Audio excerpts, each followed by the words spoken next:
On urban commutes are the woes of the great global middle class. Like sardines in crowded locals, standing on toes in a posture uncomfortable and unusual, as if the body is not mine but of a foe. This is not the event of the day or only today, but born I am to face the torture every day. Life as if nothing else to compromise. Am I born? I am.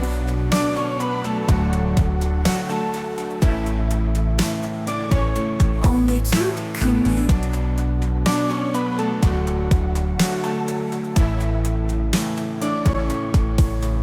Escalating prices of essentials and needs amidst scarcities, as if the earth swallowed all the seeds, hosts or carriers. Viral variants in urban commutes, contagious yet living in mirth. Born I again every day, only to compromise. In a stuffy single room in between open drains, or on an erstwhile landfill that is my living palace. As if on this earth I don't